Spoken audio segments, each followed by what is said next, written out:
No, this is not good at all. Look at this. This guy, he's got his hands on his head. He's like, oh my God, my car is wrecked. What is this? What happened? And you know what's funny? This type of intersection right here, I saw a hit and run at one of these intersections, and I actually chased down the person who did the hit and run, and I got enough information to give it back to the cops. I never heard anything more about it, but I'm pretty sure they got the person, because we take hit and runs. We take hit and runs very seriously. So this intersection right here, there's one light that regulates people who are making this left turn, as you can see. Oh shit, they hit the pole. Oh my God, they must have been racing. Yo, these dudes must have been racing. Holy shit. God damn. You can't be racing, man. We got super speeder laws. Oh shit. Oh shit. Damn, that car was destroyed. If I were you, I'd be laying in that, and if I knew it wasn't my fault, I'd be laying in that car like a paraplegic. There's no way I'd even be moving around. I would go to sleep, and I would take a nice long nap. I'd let them take me to the hospital, and then I'd wake up, I'd be ready to sue everybody. Look at this. This is the medic police. I haven't seen that vest before. Holy shit. Damn. Oh, they got cute nurses. Damn. These nurses on fire. Airbag deployed. That's going to be at least $300 right there. And this was a Honda, so, you know. Damn. Well, at least it looks like nobody was killed. Oh, shit. Look at that other car. God damn. It looks like nobody was killed. You see how treacherous making this turn is? You see this right here? This is treacherous. This right here is treacherous. Look at that. Another Toyota Corolla. Oh, my God. They knocked down all the signs. Damn. This Cybertruck owner right here, I bet she is going to vote for Mamdani. You got to vote for Mamdani, definitely. Absolutely got to vote for Mamdani. I know she's voting for Mamdani. You see that thing that's on her steering wheel? She's got like one of them golden chalices. Yeah, I know she's voting for Mamdani. You got these little women driving these freaking gigantic freaking Cybertrucks. Little women driving these things. Yes. Yeah, I think she's voting for Mamdani. Because I'm pretty sure I would too, if I was her. It looks like he's probably going to win. I think the Democrats have painted themselves right into a corner. And I think that they ain't got no choice at this point. But because, you know, the unions are backing this guy. And I think they painted themselves right into a corner. They went against Eric Adams, and now they've left themselves with Mamdani. So, you know, I'm just glad that it's not going to affect me. You know, I'm glad that it's not my problem. But, yeah, it looks like Mamdani is it, man. Looks like that's what... Now, Trump can talk all the shit that he wants, but there ain't nothing he can do about it. If they decide to elect Mamdani, that's so basically Trump let Eric Adams off, or he had the DOJ drop the charges on him for the most part. Now I've heard some people try to argue that the charges were such bullshit that they were going to drop him anyway. Long story short, the charges are basically dropped on Eric Adams. So I think Trump felt that he was more comfortable with Eric Adams as mayor. But I know he doesn't like the idea of Mamdani as mayor. So I don't know what's going to happen. But the simple fact is they're basically saying that Mamdani is up there promising to give everything free. Is going to have like free buses and all types of crazy stuff. But you know what? I ain't worried. I'm not worried about it. I am not worried about it. I'm just going to keep doing my thing. Keep focusing on retirement. This entire place is going down. Man, we're going to be at $40 trillion in debt within like 2 or 3 years. And then on top of that, they're saying that the debt ceiling had to be raised basically by $5 trillion. But they think that we're going to end up spending so much money that we're going to surpass that within a short period of time. So you might see a $42 trillion worth of national debt. But you know what? My bottom line is I'm going to retire in one of these poor countries, Philippines, Thailand. I mean, they're not poor, but I'm going to retire in one of them countries. I ain't even going to think twice about it. I'm going to be on the beach. I'm going to be getting my back rubs with coconut oil and buko juice being force-fed to me through my mouth. And that's it. It's like, I ain't worried about this place is circling the drain. All these people getting their taxes sky high thanks to Trump. Trump raised up all their taxes by canceling the mortgage tax deduction. So now if you have over $10,000 in taxes, you know, you're paying a lot of money. But you know what? I ain't worried about it. I am not worried about it. That is not my problem. Not my problem. Going for a nice drive to the store. I'm looking right here. You got this Escalade, brand new Escalade. And man, that thing looks like a damn bus, a luxury bus. White Diamond Escalade. That is a big ass bus. Like, just like looking at that thing from the side, that thing's like 18 or 20 feet long or something. I think it might be an ESV.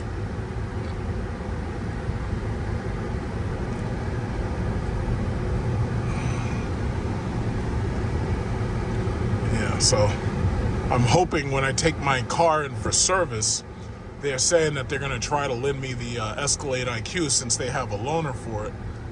And that'll be cool. You know, I get a chance to really do an in-depth on it.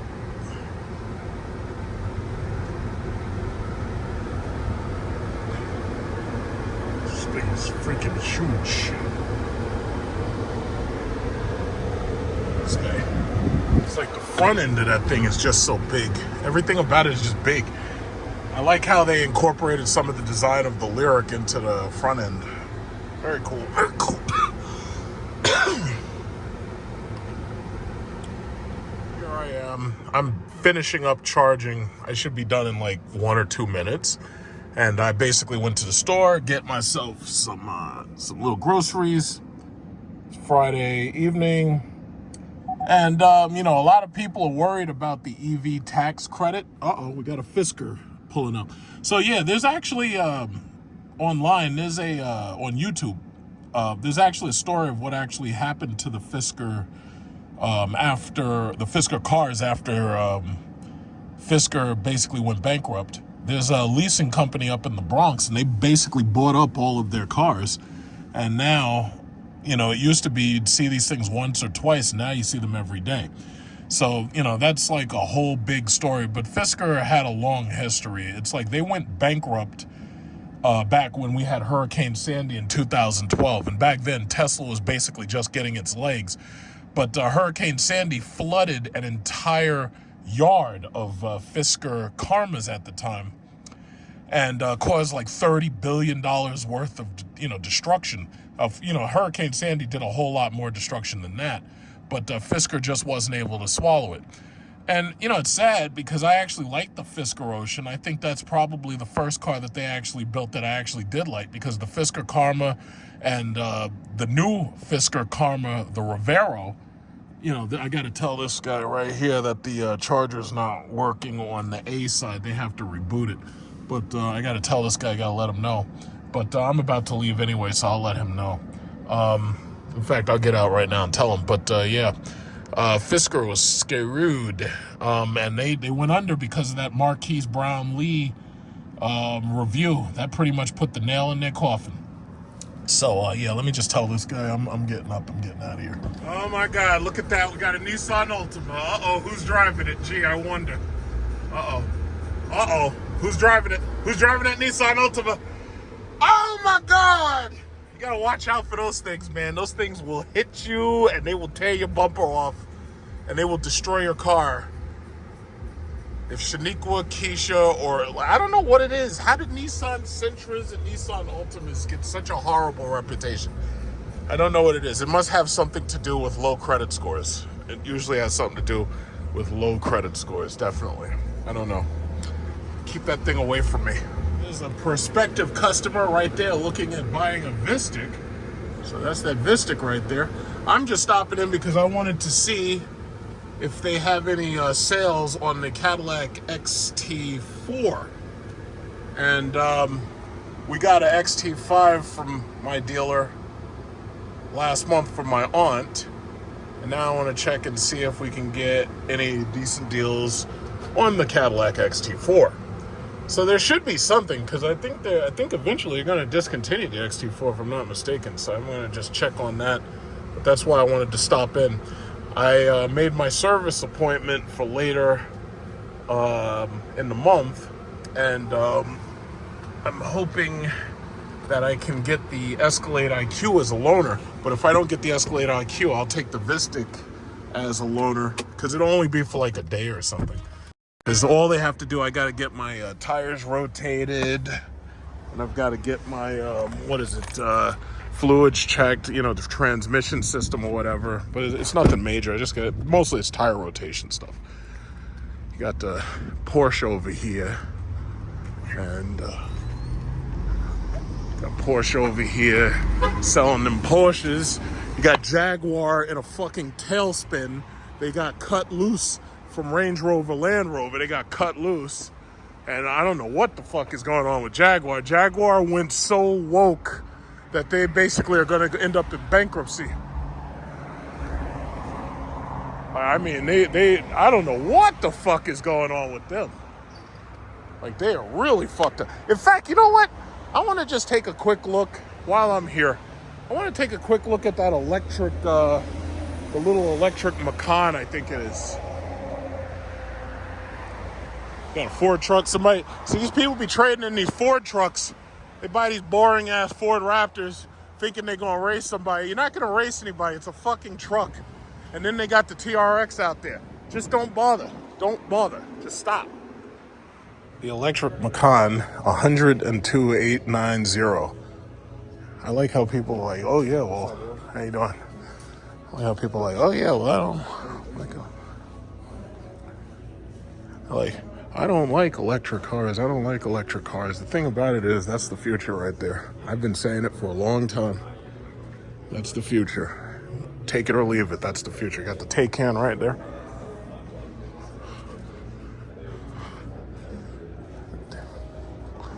Yeah, the Taycan, you know, they got a lot of the Taycans that came back certified pre-owned and used and stuff, but I wanted to take a look at the Macan today.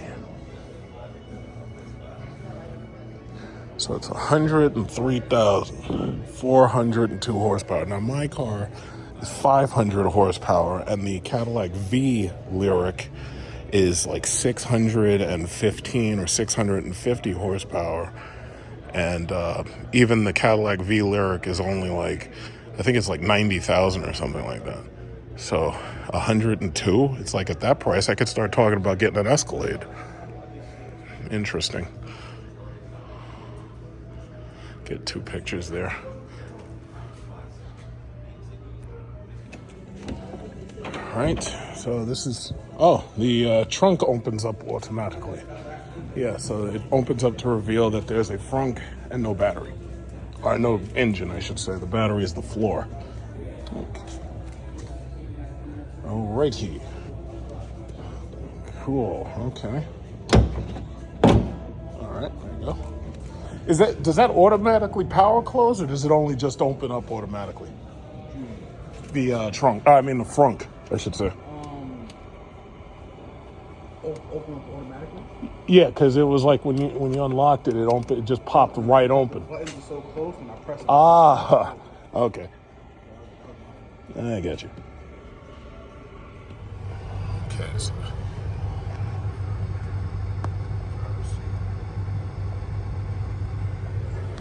Okay. So I can feel it. Let's see how high it goes up. Stretch. See, I'll try to see it. So it goes all the way up the back. Okay. And then they got this one over here. Now, can you watch like Netflix and YouTube and stuff on this side, or is? Yeah, but then you look at it like this, right? We're gonna put all the stuff over here, past the display screen. All I'm gonna do is have my phone in my hand the whole time. I'm never gonna watch it. I can stream on my phone. Okay. It is an option. It's definitely an option. All right. Let's see.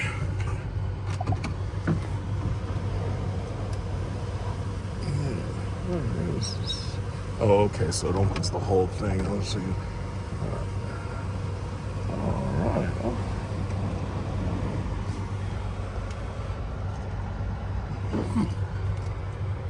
Look at this chick right here. She got that AMG GT. That's a woman up in there.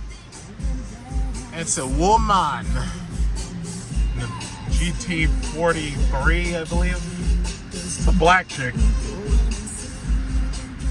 Keisha, basically.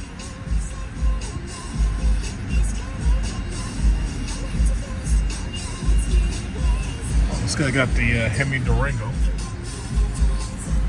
Oh, for the love of God, guys, drive faster. What are y'all doing?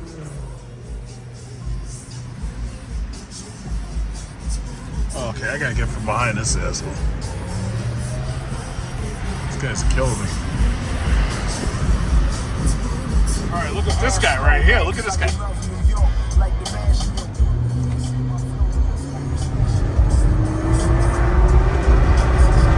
Uh-oh. Somebody speed.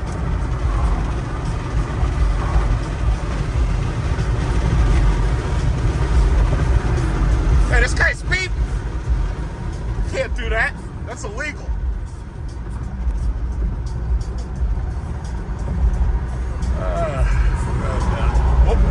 Gotta have to get in front of that Honda.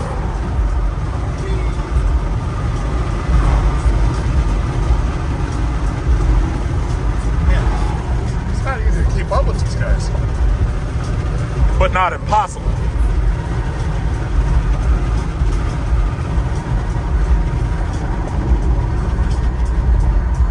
I can barely hear that thing. It's kind of quiet, isn't it? It's nice though.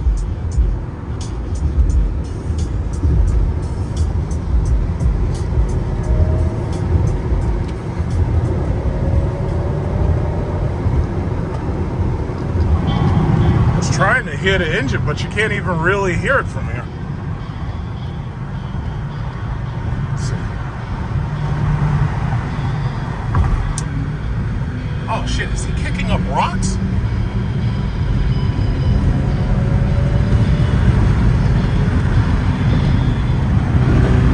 So which one is that? I don't know my Ferraris very well.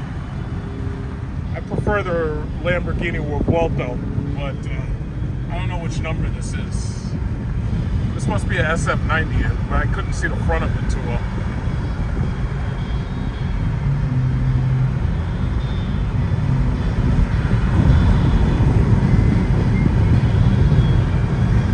What is this thing?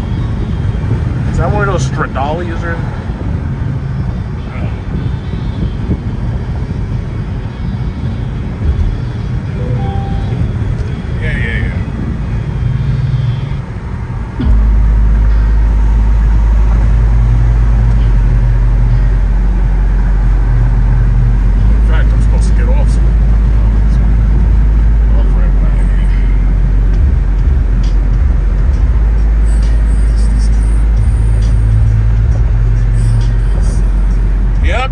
Of the car market. It's either going to be boring or it's going to be hopelessly unaffordable. So yeah, this week I am actively looking for a new car, not for myself, but for one of my siblings. So I'm going to go over to Mercedes and I want to check out the price of a GLA, and I might take a look in BMW and take a look at the X2. But you know, I was looking at the X4, but unfortunately, you know, my thing is, I think the X4 is a little bit expensive for what the person wants to pay. The Cadillac X4 is a gas car, but it has the, and I've shown this before, it has heated, cooled, massage seats, and it has the infotainment system just like my car. But the price is high. In fact, the lease deal on an XT4 is actually worse than it is on an XT5. Holy shit, why are you speeding like that? What the fuck is wrong with you stupid ass goddamn idiots and these stupid trucks? I thought he was gonna hit that guy. Stupid. Man, these people are stupid. But anyway, what was I saying? Oh yeah, so the XT4 price was actually worse than the XT5. And ironically, it's actually worse than the Cadillac Optic. And the reason why is because they have an incentive for buying electric cars. And it doesn't make any fucking sense. It's like are you really saying that you're going to get rid of all your gas cars and you're just going to sell electric? And I think that's basically what Cadillac has decided to do. Now, me personally, I love Cadillac and I have an electric car, but I really think that a lot of these older people, they're not going to go for that because they don't want to have to deal with charging their car unless they have access to like the Tesla superchargers. See, unfortunately, hey, another silver lyric. Oh, these must be too popular now. I think I'm going to have to buy something else soon. But anyway, I think older people don't want to deal with vehicle charging. I personally don't have a problem with it. I love it. But I think a lot of older people don't have the patience for it. I think they want to be able to just get in their car and just drive, and they don't want to have to worry about gas, and they don't want to have to worry about electricity, and they know they don't have to worry about gas. Now, the one thing I can say is Tesla's supercharger network is easily the best charging infrastructure there is in America. So when you have a Tesla, if I had a Tesla, I feel completely comfortable getting in that car right now and driving from New York all the way to California and back. I feel completely comfortable because I know that the supercharger network is there. I just know that it's there. I know it's ubiquitous, and I know that it, for the most part, works as long as... Whoa, what's wrong with her? She up there puking and shit? It's like... But anyway, I know it works, I know it's ubiquitous, and I know it's there, and it's reliable. The problem comes with these third-party networks. I just went by the EVgo station that I usually go to, and I just went there to look, because as you can see, I have 224 miles on my range right now, so I can drive for like 224 miles before I hit like emergency, you have to recharge, and I can recharge at home. But the thing about it is, one of the chargers was down completely, so instead of being able to charge 4 people, it's only able, right now it can only charge 2. I do have the Tesla adapter in my trunk, but I don't want to use it because you have to use the Tesla adapter. You got to use the app. You got to sign up for subscriptions and shit. I don't want to do any of that. But if I had a Tesla, I do know that I can drive that thing anywhere in America or possibly even Canada, and I don't have to really worry about too much. If I did buy a Tesla, unfortunately, I'd probably have to have a Tesla. Whoa, what's with this traffic? Look at this line. It's red. What's going on here? What did they do? One of these idiots must have gotten into a car accident. Stupid morons. But anyway, if I had a Tesla, I'd want a Tesla Plaid mode because I could beat that pathetic ZL1. I could beat the Porsche Taycan. I could beat the ZL1X. I could beat the Dodge Demon. I'd be able to beat just about everybody except the Bugatti Chiron. Like the Tesla Plaid can beat the Lamborghini Vuelto. It can beat the Lamborghini Reventon. It can beat the Lamborghini Aventador. It can beat the Huracans easily. So having that kind of power in one of these Teslas is just amazing. Like it's under $100,000 and you can whip everybody's ass, with the exception of a Bugatti, which is a car I've never, ever seen on an American road. When I was in Dubai, I did see a Bugatti Super Sport, but that was when I was in Dubai. I've never seen one in America on the road. You know, I've seen it in car shows, but that's about it. But, yeah, that's just what it is. So, yeah, I'm going to roll by Mercedes. I'm going to also go maybe hit Americana Manhasset. Unfortunately, Apple right now, they don't have anything I want. You know, a couple of months from now, they'll have the iPhone 17. That's something I want. Oh my God, look at this traffic. What's going on here? Why you got all this goddamn traffic? It's 1:52 on a Sunday. What's going on here? This is ridiculous. This is madness. Where are these people going? There's nothing that way but the city. Like where are you going? Look at this guy. He's got this limo. He's got his little hat on. Like his name is JJ Bean. It's like, nah, I couldn't do that. I can't. I hate this traffic. I should just drove up to Northern Boulevard. I had known it was this bad, I would have just drove all the way to Northern Boulevard. It would have been so much easier. Oh.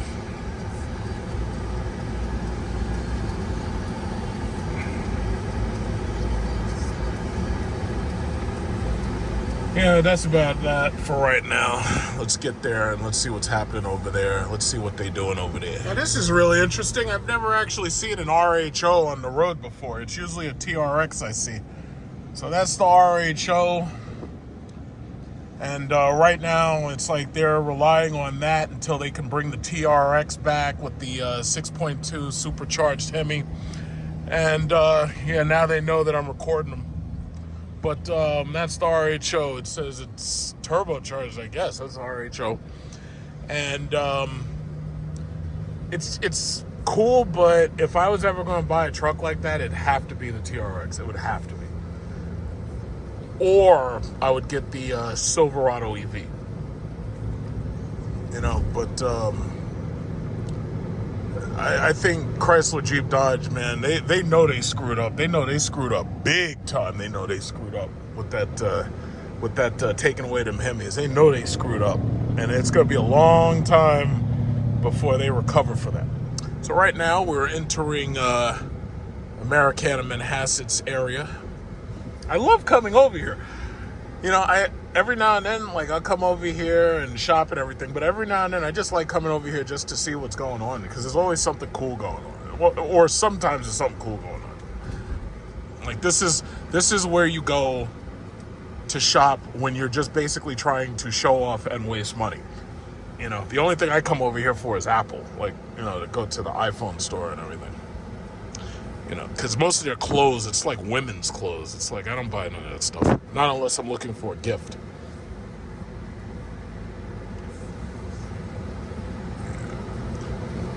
Yeah, Honda Prologue. Those Honda Prologues are moving, boy. Everybody and their mama who wanted a Tesla, but they didn't like Elon Musk. They've got so many choices. General Motors with the Ultium platform, they have done a brilliant job. I am totally loving this car. This is a great car. This is an absolute great car. It's been fantastic. Got 19,000 miles. It's been doing a wonderful job. It's a fantastic car. And the service is fantastic. It's like, if I'm spending $80,000 for a car, I expect to get good service. I can honestly say the service from my Cadillac dealer, and that's another one of the cars that they sold right there. It says Paul County. My service has been fantastic. I'll give them that. The service is great. That's one of the reasons I can't see buying Dodge Chrysler no more, because the service is terrible. They got Becky McFickham's driving that car right there. So she's got, see, and this is what I was talking about. That XT5, they're selling those cars so well because that car has better deals on it than the XT4. My thing is, the XT4 should have better deals on it and should be less expensive and easier to finance and easier to lease than an XT5, you know? It really should. But that's just not how they're doing it. It's not how they're doing it. So let's see, Becky. We're going into shop, Becky. Come on, Becky. We're going into shop, Becky. Let's go shopping. Oh, she's not coming with me. Huh, unfortunate. Okay. Let's see what we got in here. Oh man, this place is always crowded. Oh yeah, that's the other thing I come here for. I go to Tesla to see if they're doing anything fun. Usually they're doing test drives of new cars, but they ain't got no new cars. It's like, what are they doing? That's the reason why my stock price is down. What the hell are y'all doing? It's like, how am I supposed to make my money if Elon Musk keeps doing racist shit with Grok and he keeps doing stupid racist, he won't keep his mouth shut, so my stock price will go up. They ain't got no new cars, and this guy's just busy talking shit. They need to take that entire line of cars, and they need to refresh that entire line. And I don't mean refresh. They need to remake those cars. They need a new Model S. They need a new Model X, hopefully without those stupid doors. They need a new Model Y, and they need a new Model 3. Just trying to go down market and sell a cheaper car. We got the yellow Urus over here. Oh, shit. What we got over here? I want to see. I love coming over here and seeing the cars, man. They have like the nicest brand new cars and stuff over here. I love seeing the cars. Let's go. Oh my God, what are you doing? Stupid Chevy Cruze. What are you even doing here? This is a place for rich people. What are you doing here? Okay, let's see. Let's spot the rich cars. Okay, we got the X7, X6 right there. Got the X7 right there. Everybody's got an X7 over here. GLS right there. Nice GLS. What else we got? Richie Rich cars. What we got? If I'm ignoring your favorites, it's because I don't care about them. Sorry. This guy's got the suit on. It's 90 freaking degrees outside, but he got the suit on. Good man. Okay. I felt bad. Brooks Brothers closed right here. Uh-oh. We got Becky McThickums. Right there. And then we got the security guard. Okay, security. Yeah, Brooks Brothers closed. It's like I wanted to go there to get some alterations made in a suit that I bought. And, we got the Bentley. S-Class. Old S-Class. It's like you gotta step your game up, bro. Yeah, and then Brooks Brothers closed. I was very upset about that. Okay, we got a yellow Urus, another Bentley right there. Which one is this? This is Speed. That is a Speed. I'll be damned. The yellow Urus. Alright, like seeing the yellow Urus. This is the old one. So I put a Charger Daytona here.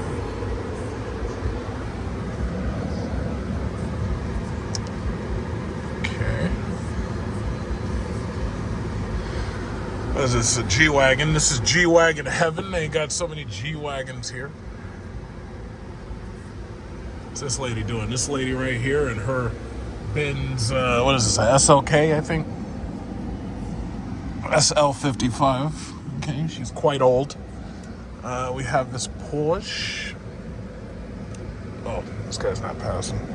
Got people who don't know how to cross a freaking thing. Oh, another Urus. We got the new Urus here. This is the new one. Very nice. That's nice. All right. That's nice. Okay. We got that. All right. So was that the Model 3? They're showing off Model 3s. They must be trying to sell new Model 3s. Not sure what this person's doing. Yeah, I'll let you go in. I'm not in a rush. No! What the Christmas car? Okay, so anyway. We got over here, we got these Model 3s. We got this.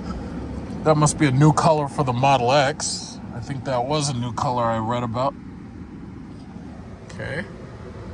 Brooks Brothers is closed right there. I'm very upset about that. RH. What's that? Are they opening one of the... Oh, my God. They're turning that into the furniture store? Oh, my God. They got the Maybach right here. Maybach GLS 600. It's nice and black, so you can't even really tell it's a Maybach. Some people like quiet luxury. They don't want to have that two-toned, ugly paint job. All right. Let's see what Lucid is doing. Let's see if Lucid has the Gravity yet. They should. Let's see if Lucid has the Gravity. Is that Becky? Yeah, that is Becky. Becky, we're going shopping, Becky. Okay. All right, let's see. S580. Must have just got here. Very nice. Another S580 right there in black. Or gray. That looks like that Solid gray or whatever. I think that's the only thing that sucks. It's like, no matter how rich you are, there's a limit to the shit that you can actually buy. It's like, even if you had all the money in the world, like the best car you could get is like a Bugatti Chiron or a Bugatti Tourbillon, right? So like somebody like Elon Musk, this guy's got so much money, he can literally buy like anything he wants. But here's the problem though. At that point, now you got to compete with other super rich people who could buy the same stuff. So the thing about it is, at that point, you don't want to buy anything anymore. At that point, you want to make stuff. You know, that's why he, literally makes cars, But if I was him, I would make, like, really, really cool cars. I understand that he wants to make them affordable for the consumer market, but if I could make cars, man, those things would do the top speed would have to be no less than, like, 300 miles an hour. And some people, oh, well, there's nowhere you could drive that. I'll be like, yes, there is. And they'll be like, no, there's nowhere you could drive something like that. And I'll be like, yes, absolutely, yes, there is. And they'll be like, okay, so where could you drive it? I'll be like, everywhere. That's what I'm saying. If I was Elon Musk, that's what I'd do. I'd make a Tesla. I'd make the Tesla 300. That's what, and it would be capable of 300 miles per hour. Or at least 305. Yeah, 305. So not only are you capable of 300 miles per hour, you're capable of 305 miles per hour. Look at this kid. All right, let's go by. Let's take a look at Lucid.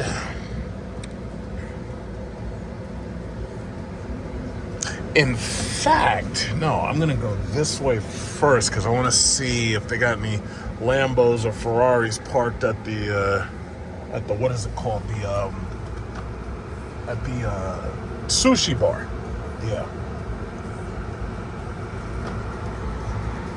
Yes, I want to go by the sushi bar first. See what they got here. So I see a SF90 right over there, but I'll get to that in a minute. See what they got this way.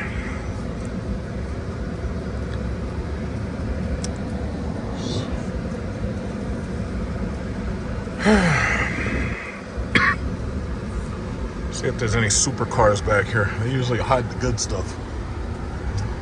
Okay. No. Nothing there. Got some nice Cadillacs. Nice colors. That's a CT5V or CT4V, it looks like. It's kind of small. Yeah, it's cool. What else they got?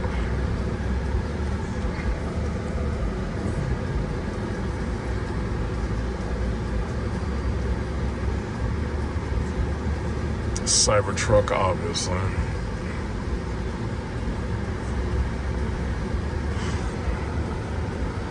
Okay, another SL, a lot of SLs out here.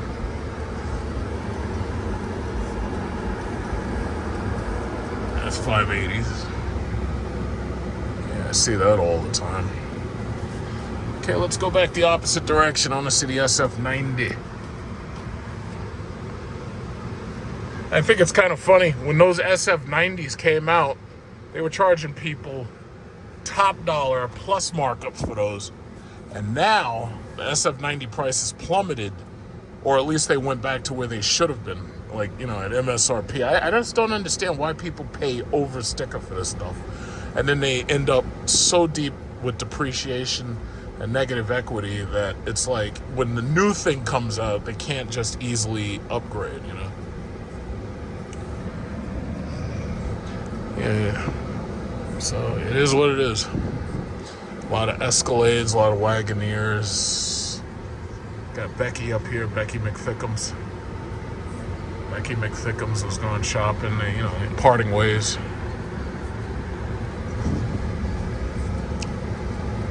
Yeah, so right after this, I'll go by the Mercedes dealer. Get a printout. I need to check the price, see what a nicely equipped GLA will cost. Oh, so they're taking pictures of this. Oh, what are these? Okay, so we got the AMG Black. And then you got the SF90, huh?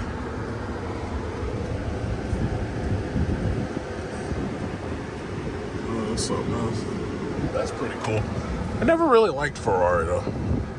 Prefer Lamborghini. It's kind of like you're one or the other.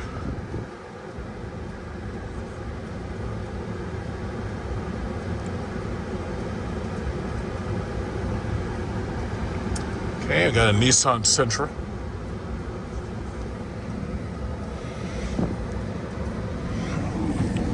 Oh, that's nice. I like that. What is this? Polo. And then they got a nice waterfall. This is pretty. Let's see. Do they have the Lucid Gravity yet? They should, but it's not there yet. Not there.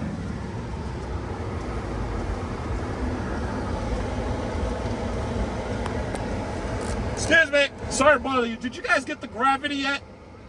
Not yet. Coming. Okay. Okay. So no Lucid Gravity, so I guess I'm done here. There's nothing else there's really nothing else I wanted to see.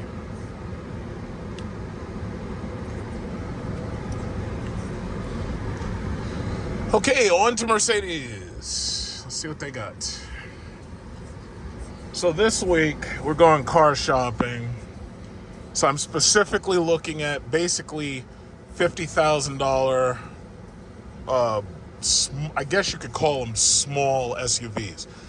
That Audi A3 that's right there would be on the list, except we don't buy Audi. We don't like Audi.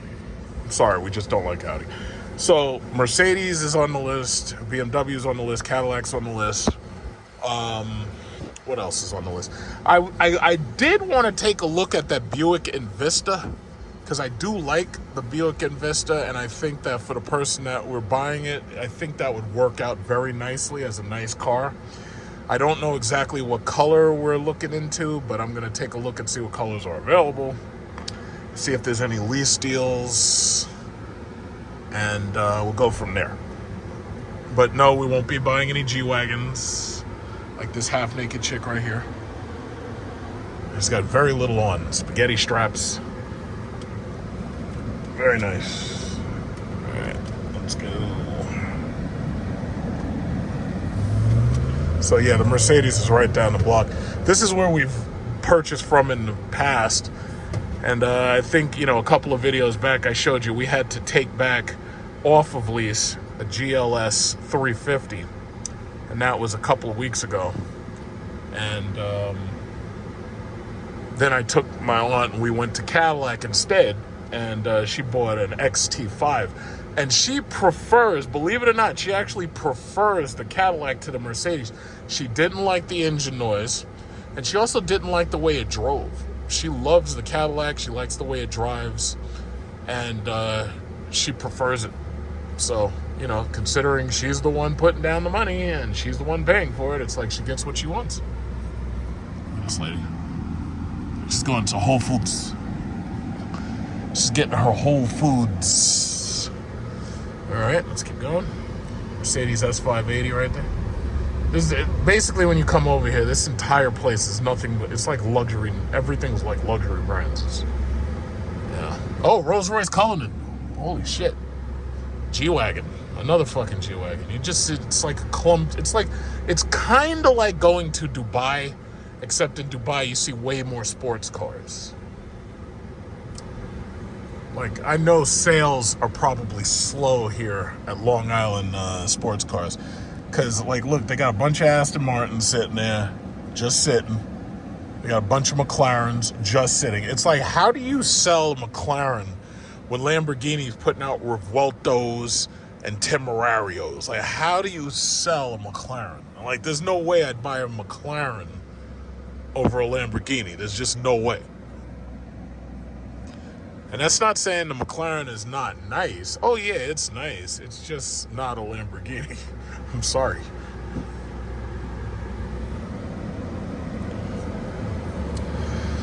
At the Holiday Inn, Roslyn. Manhasset, Roslyn, yeah. I'm assuming they have a pool. I hope they have a pool back there. Okay. This must be like where rich guys take women to cheat. And, they bang them out real good. And then they, pay them. And then they just be on their way, And we got a Rivian right there. That's nice to see.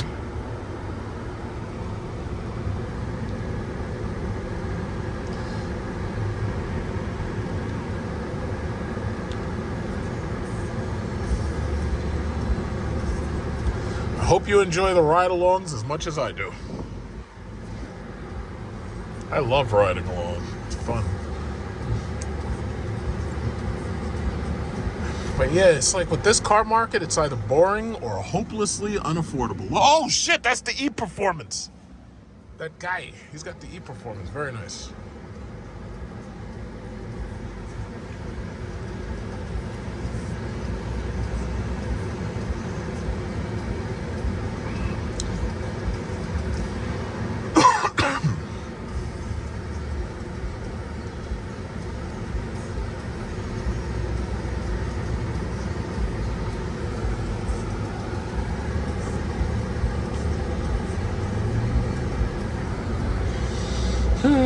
Escalade. Them Cadillacs, boy. They're selling them Cadillacs, boy. Was that a V? No, that one wasn't a V. That was a regular one. That car, the Buick Envista. I do want to take a look at that car as an option, depending upon how much, they're willing to pay per month. They might like that Buick a lot. Those Buicks, from what I know, I think those are made. Oh, is that the Red Eye? That's the Red Eye Hellcat over there. Black Red Eye Hellcat Challenger. Yeah, those Buick Envistas, I think they're made in South Korea and shipped here. Some of the Buicks are actually made in China and shipped here. But the Envista and one of the smaller cars that they made before was made in South Korea and it was shipped here. But this fucking asshole Trump, man, he's screwing up all the car pricing from cars coming up. Uh-oh, somebody's coming up fast. Oh, that's a Porsche, yeah. I thought that might be something cool, but it's not. So, anyway, keep going. All right, so here's Mercedes right here. Get ready to jump out, take a look inside, see what's going on.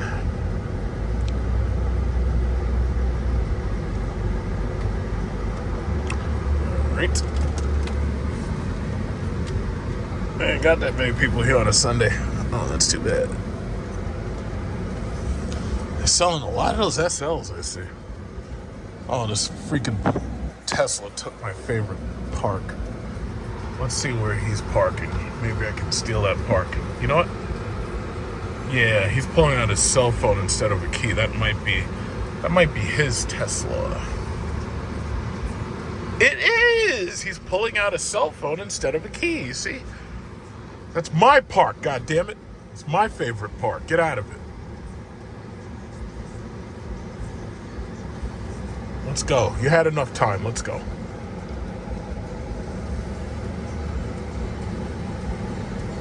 Thank you. Yes, I could take up all this space. I love it. I don't want nobody next to my car. You see where that line is? It's all the way over there. That's how I like it. There we go. There we go. Yeah, so a couple S580s. This is a GLC. This is too much car for the person for right now. Like, they make good money, but that's too much car. They don't want to have that kind of car. GLC 300 is nice though, but yeah, they don't want that. He was kidding. Yeah, discipline him now before he gets older. Starts giving you real problems. Maybach here. What is this? The GLE.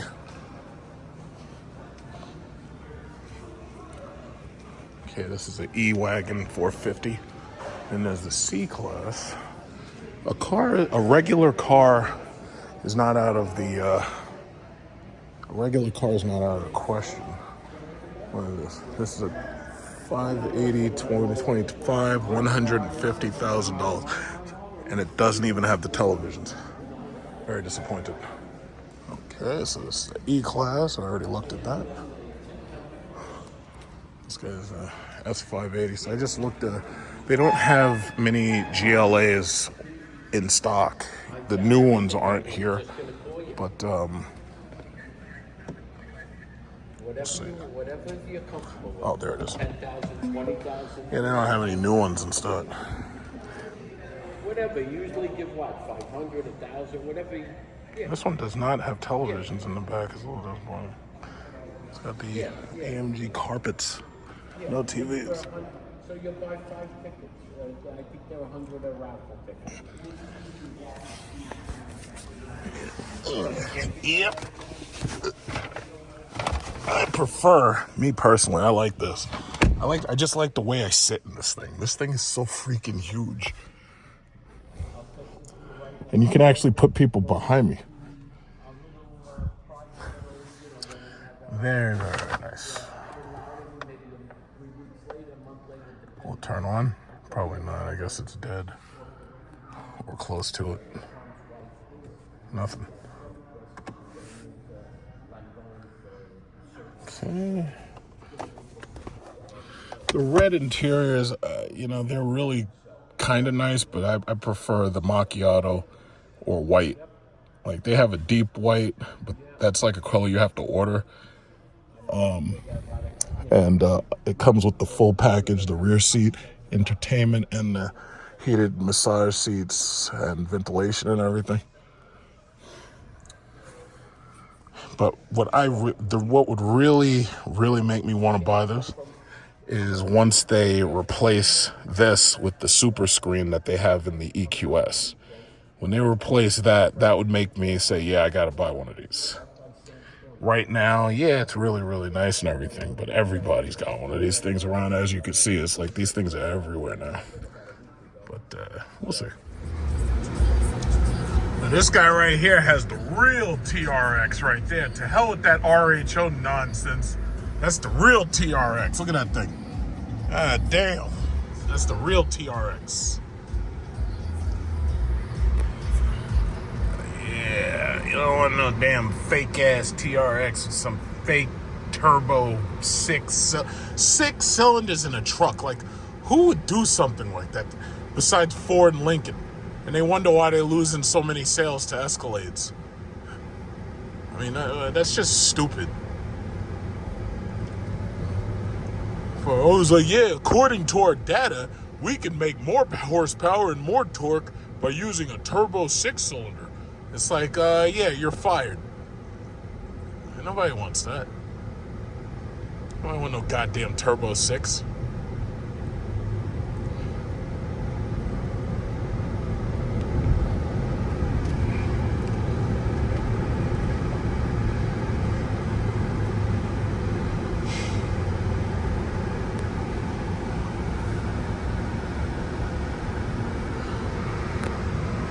It's a nice quiet day. It's a Sunday though, so yeah, it's gonna be quiet anyway. I got invited out to the Hamptons for some there's like a car show or something out in the Hamptons, but it's like yeah, I got the invite, but the shit is like $400. It's like, I'm not going to that shit. It's like, yeah, I'm not paying you to come look at your cars. It's dumb.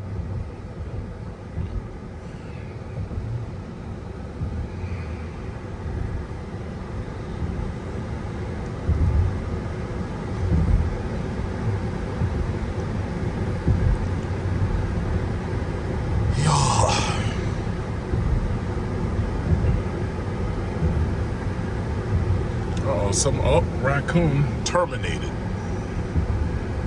Just trying to cross the street. Yeah, but we're definitely gonna hit up Buick. Take a look at that Invista. I really like the way it looks. The interior is, it's so-so. The interior looks rental grade, but it does have, the features you expect to get. My only thing is the exterior is, in my opinion, is nice. So, GLA, BMW X2, and what is that thing called? The Invista. We'll look at all of them.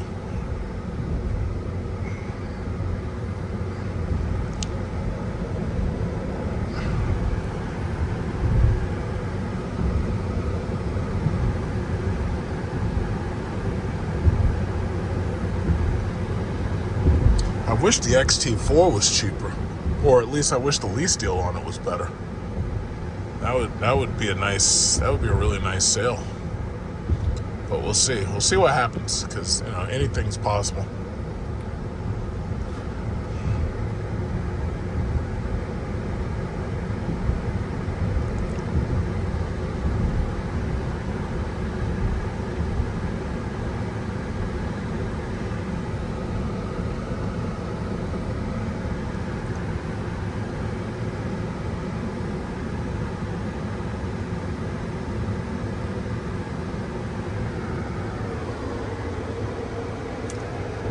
my God, this chick got an X7. What is this? Yeah, she's got an X7. Person in front of me's got an X7. It's like so many X7s. It's like so many X7s around. It's too many X7s. Much too many.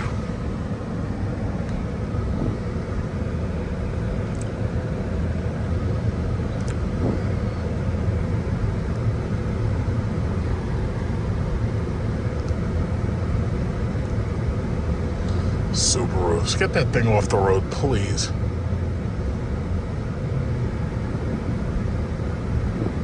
Nissan GTR, you don't see very many of those anymore.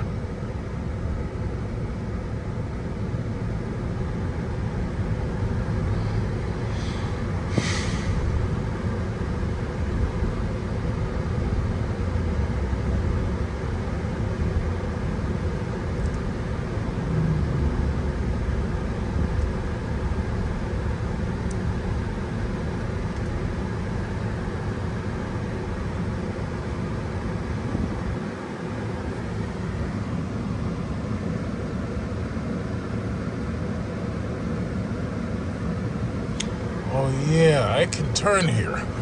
My fault. Yeah, these two streets become one.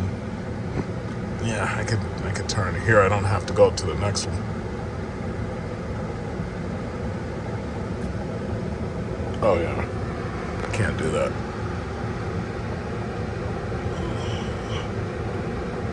Yeah, both of those streets become one street. All right, let's go.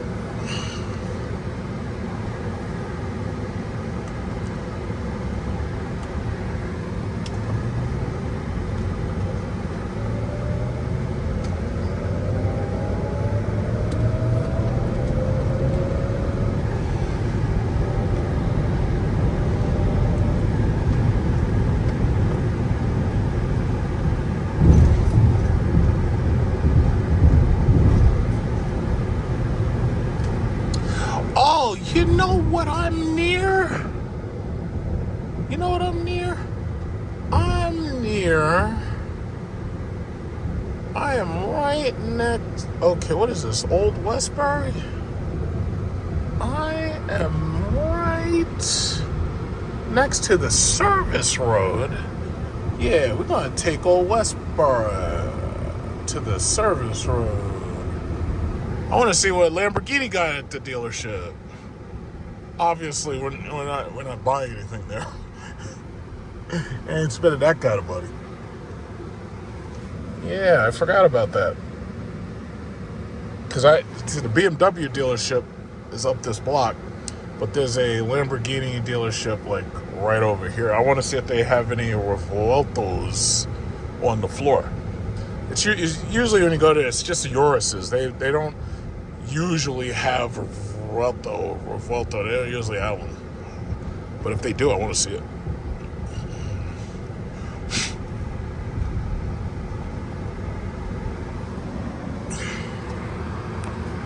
It's so nice to be out here on a Sunday when like everybody else is home.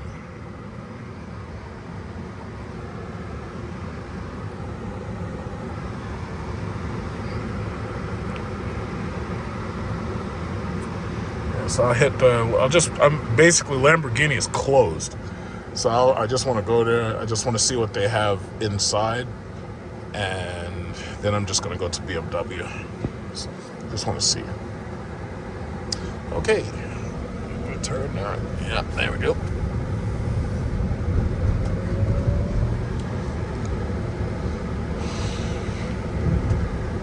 This is the same dealer where I initially drove the Urus when it first came out here in America. And to tell you the truth, I was really underwhelmed. I was like, yeah, it says Lamborghini on it, but other than that, nah, man, I'd rather have either the Trackhawk or the Durango Hellcat. Because either of those is faster. And then again, there also is the Tesla Plaid, which, beats everything. Unless you're like a Bugatti or something.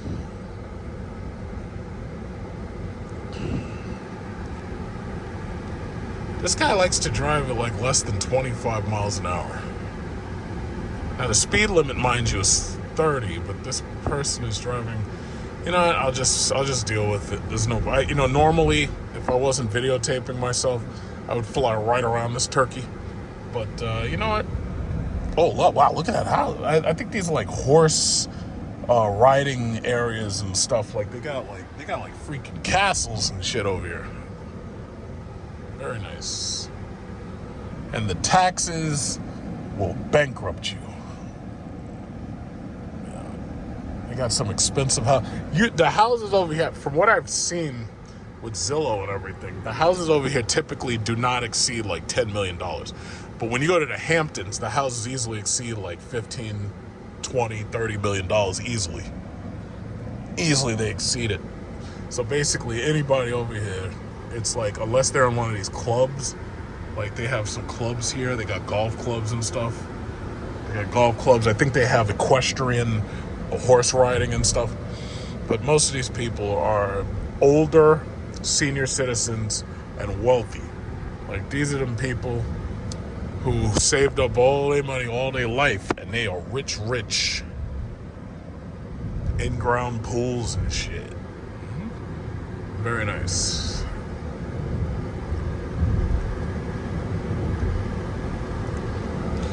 Okay, I should be hitting the service road right about now. Yep, here we go.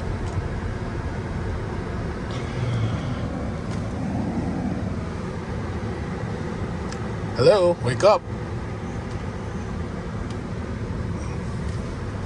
These people need to stay off the drugs.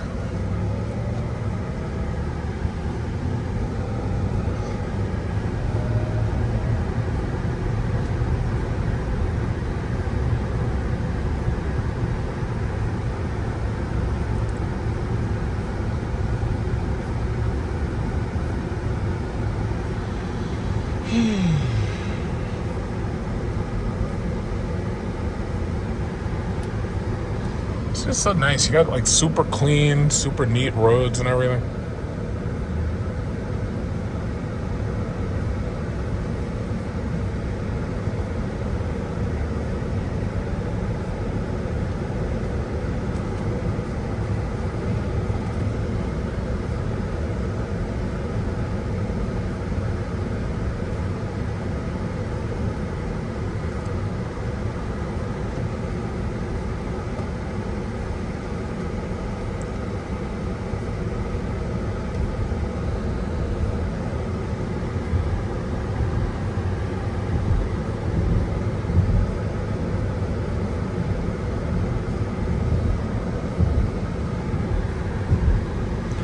See what they got.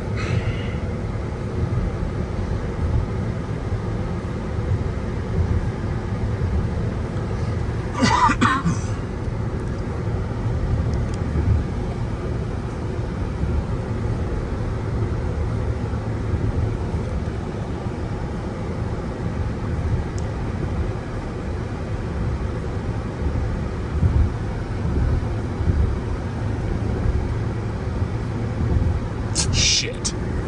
You would do that to me, wouldn't you?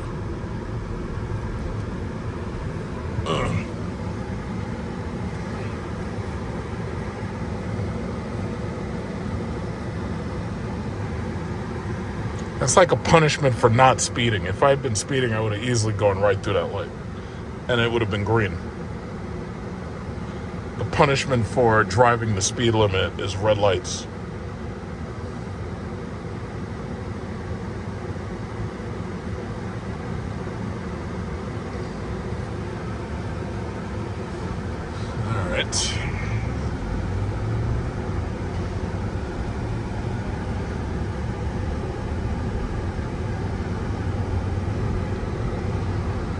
They did such a good job with the gardening on these golf courses.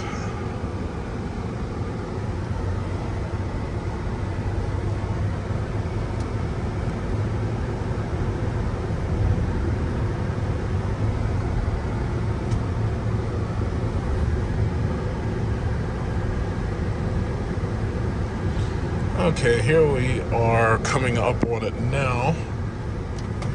All right.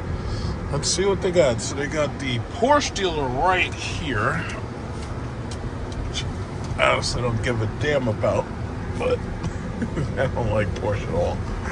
And what else we got? What we got? Oh no, they all sold out everything.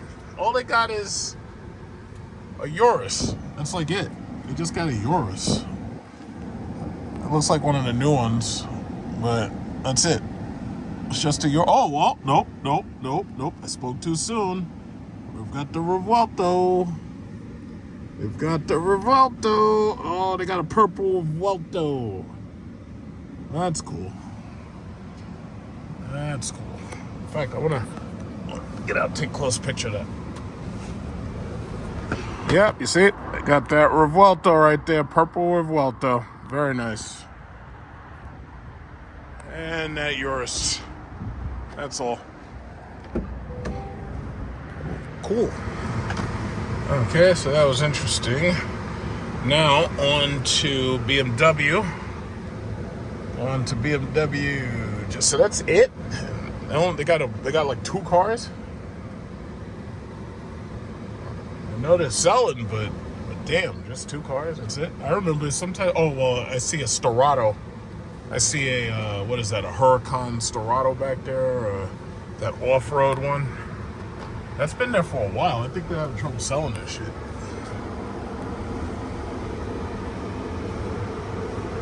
Yeah, that's that off-road one, the Stellantis.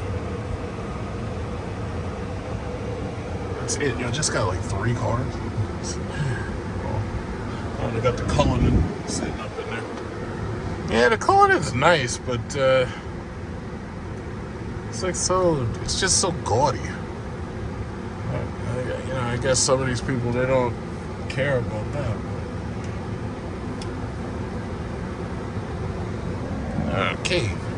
Okay, so now I can just go into BMW and just take a quick look at that X2. The Home Depot here.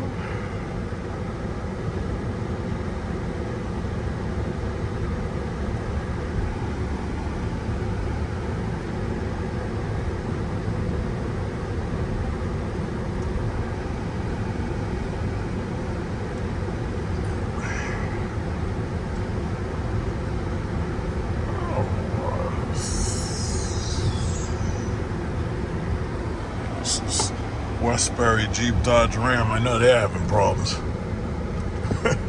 Oh, goddamn electric cars. They marketed them poorly. They designed them poorly.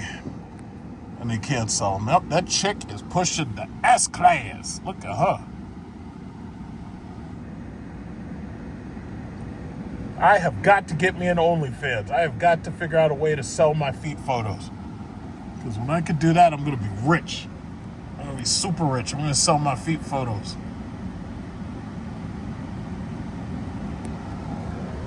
I don't know if you're allowed to turn here, so I'm not even going to do it. I'll just wait till it's done. Yeah, everybody and their mama got that car over here now. Yeah, it's like everybody and their mama got that car now.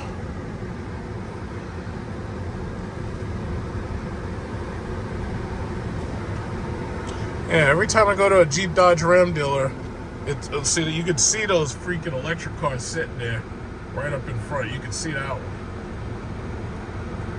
But every time I go there, it's nothing but Jeeps and trucks. It's like they're hurting. I know they're hurting. They're hurting. They're hurting for sales.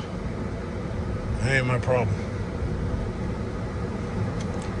I'll just go right here. Okay, and in.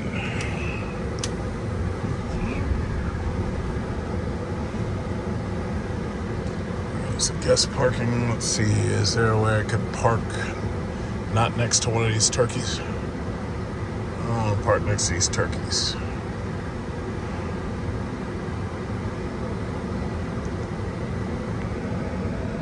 Yeah, I guess I'm gonna have no choice. Oh well. Let's pull into right here, like next, yeah, this Mustang, I suppose.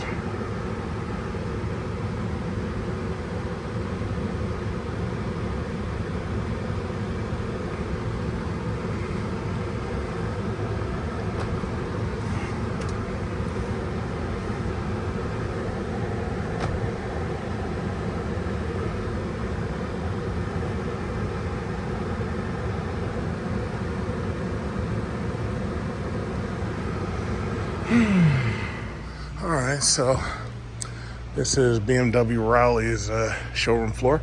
This is a X1, $49,045.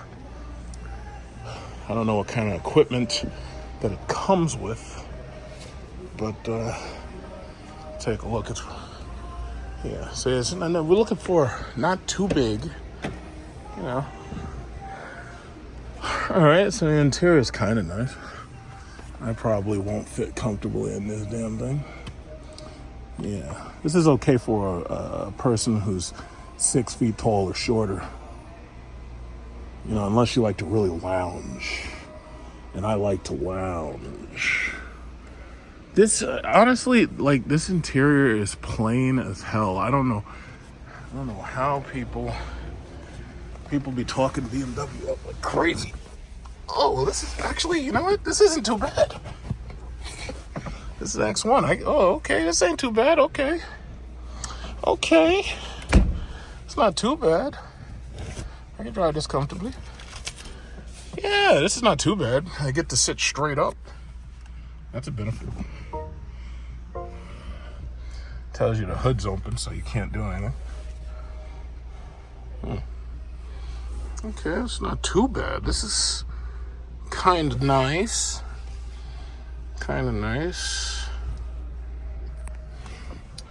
Yeah, let me get a couple pictures here. Got one there. Got a heads-up display. One there. Yeah, this is nice. This is nicer than I expected, actually. This is the X1. I really wanted to see the X2, so they said they didn't have any X2s on the floor. I don't know why, but this is actually nicer than I expected for an X1. All right, that's not too bad. I actually kind of like this more than that Mercedes GLA. They're about to update those interiors. Like, they're going to make like a whole glass panel that goes straight across, and it's going to be its own super screen. Oh, that's nice down there. They got wireless charging pad. I don't use those, but it's nice. And this is the gear shift and all that. Yeah, that's better than I expected, actually. Let's go take a look at the X2. Second. So this is X1.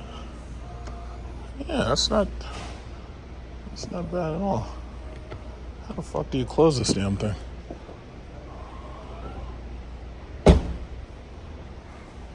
This is a 28i, I guess. X1 28i. Hey, what's going on? Did they call?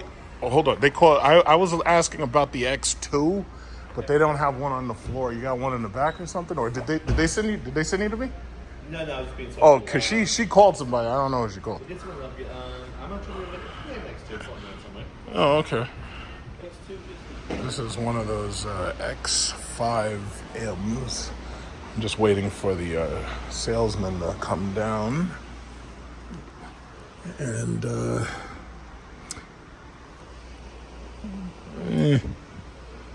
it's cool. It's okay. I kind of prefer Mercedes interiors. That X1 looks nicer than the GLA, but other than that, I kind of prefer Mercedes interior instead. But this has nice seats.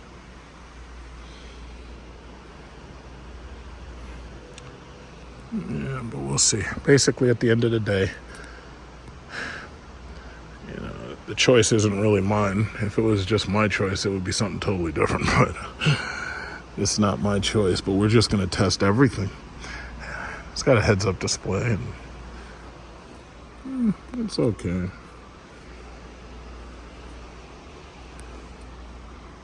And this is obviously the competition for the S-Class. This is the 7 Series. And I'm sure they have an i7 in here. This is the 7 Series, and this does not have the theater in it. It's like every time I see one of these cars, if it doesn't have the theater, I'm like completely disappointed. It's like, why would you even want one of these cars if you can't get the theater in it?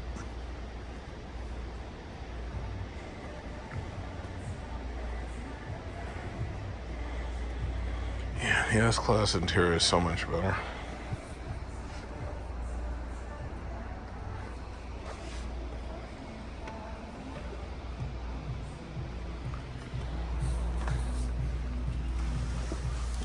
Came here when they had a party when they launched the i7.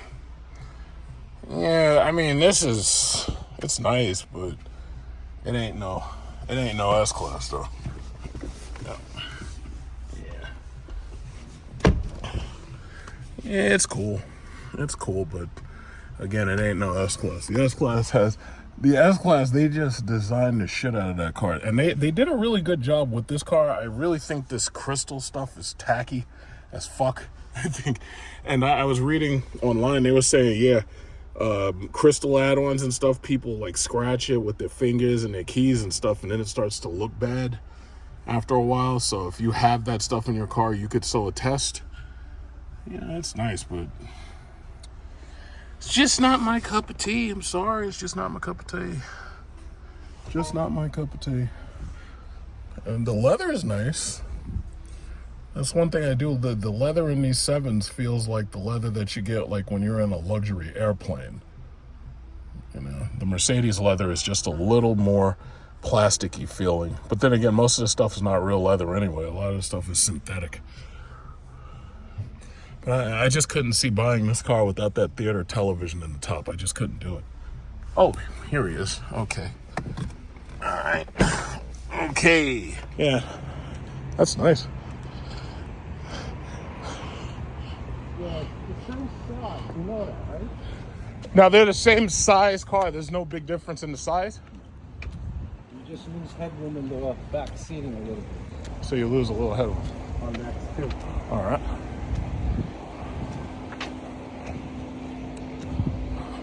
Because I've seen them on the road. It didn't look like a significantly huge car. It looked like it was actually... It's not. It's smaller than an X3. Because I was sitting in an X1. I was actually surprised how spacious it was. No, it is. Pretty good. Now, let's see what we got. That's an X2. Take a look at this trunk real quick. How do we get in there? Oh, it's under. Yeah, that's right. Oh, okay. Oh, yeah, that's got a nice trunk, too. All right. No, I Okay. got it. It's the right. Okay.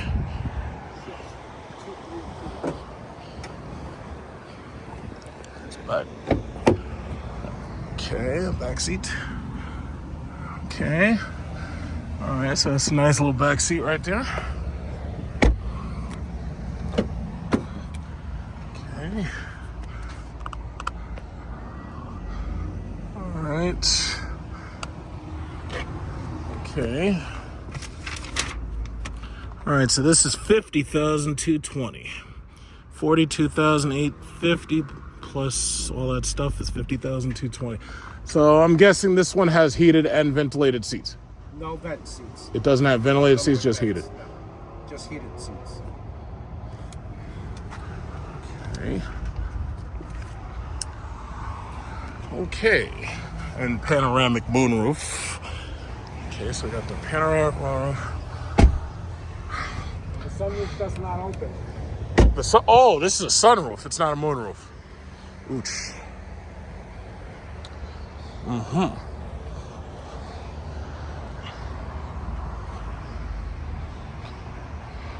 So the X2 is the styling difference between the X1. I got you. So basically, I got to do a little bit of research on these cars. I got to maybe go on Car and Driver. I like the X1. The X2 is cool too. The price difference isn't that big a difference. However, the X2 is slightly more expensive by a couple of $100. Got the Z06 right. You know, I feel bad for these dudes buying these Corvettes. You buy a Corvette C8, then the Z06 comes out, so your Corvette C8 depreciates into nothingness. Now they got the ZL1 coming out. They're charging fucking $300,000 because they're charging $150,000 to $200,000 more. I posted that on my channel. And now they got a ZL1X coming out. with 1,240 horsepower or something like that. It's like, you can't win. It's like, no, you buy one of these things, you can't fucking win. That's just, and this is GM products, just like my car, Cadillac. It's like, these are GM products. We're making freaking monsters. I'm trying to figure out who pulled out in the Z06 over here. Jesus. Yeah, we got GM products, man. GM products. This guy is next to me. He had a Mustang. He's coming here. He's buying a BMW. I think he's getting rid of his Mustang. Yeah, very interesting. Very interesting. Yeah, but a lot of options. They're about to close right now, so I can't even do anything serious right now because they're about to close because it's Sunday. It's like 4 o'clock. But yeah, we'll take a good look, see if it works out.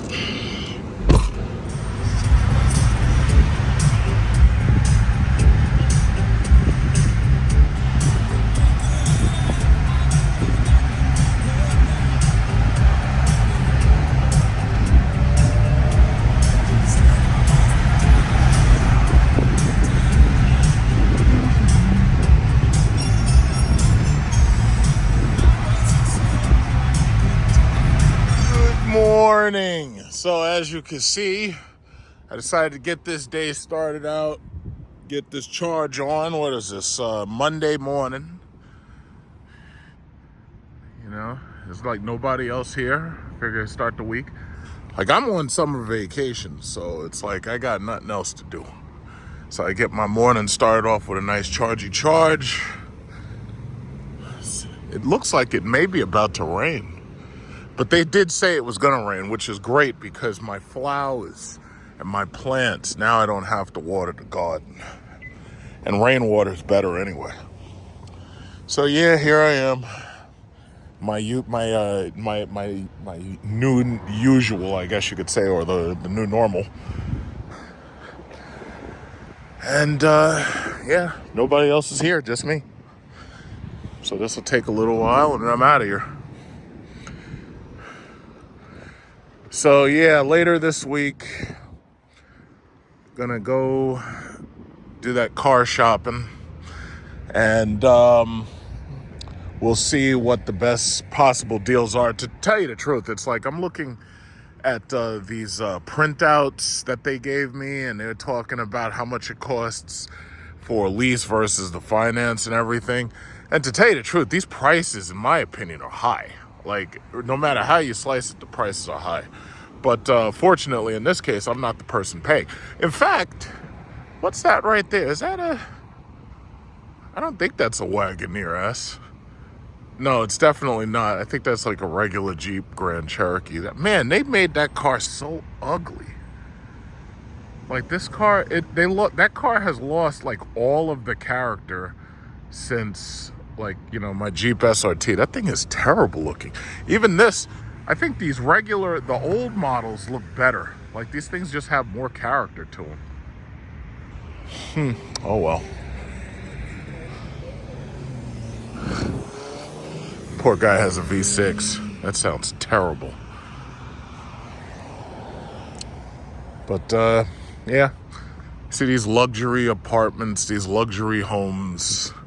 That's basically all they're building now. They're not even building like regular single family houses anymore because they want as much profit as they can get. I think that guy has an X1.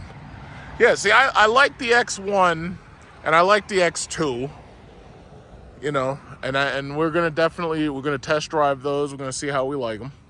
But I definitely like the X1 and the X2, so those are definitely on my list. They're the top. I don't know how, you know, other person feels about it, but we're just going to do that as a test drive. We're going to find out. And so yeah, there's the X1, the X2, the GLA, Cadillac XT4, might even, who knows, might even try a Volvo, might even one of the gas powered, the regular gas powered. Like, the person who I'm dealing with doesn't really speed that much, so we're not worried about big powerful engines or anything like that.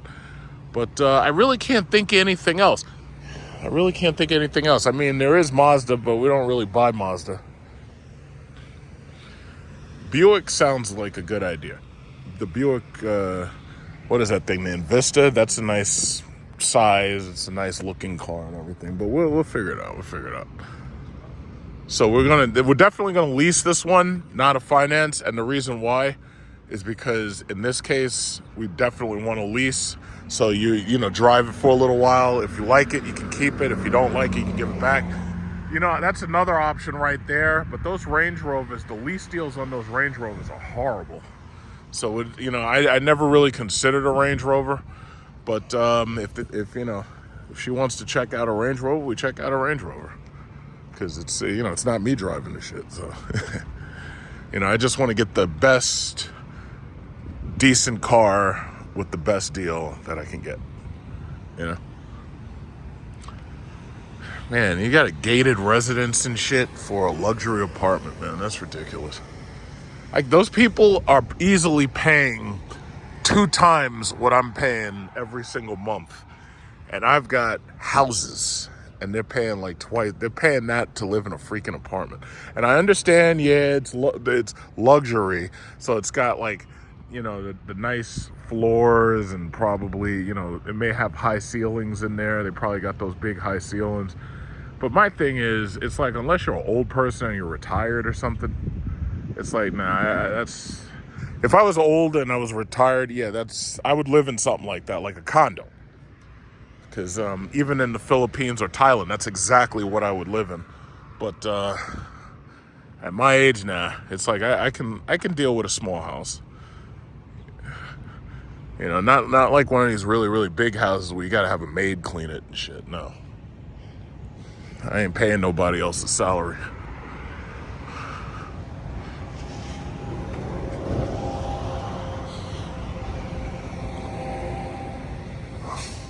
Yeah, nice and quiet out here, but everything just opened. Basically, it's like it's almost 9 o'clock.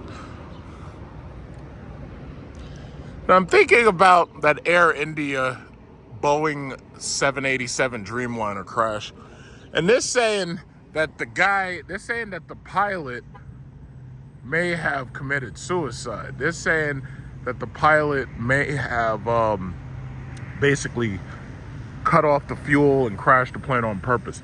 Now, my thing, if I'm a pilot, first of all, and you talk about a suicidal pilot, why would you cut the fuel off? Like, that doesn't make sense. If you're the pilot, you have the ability to literally crash the plane.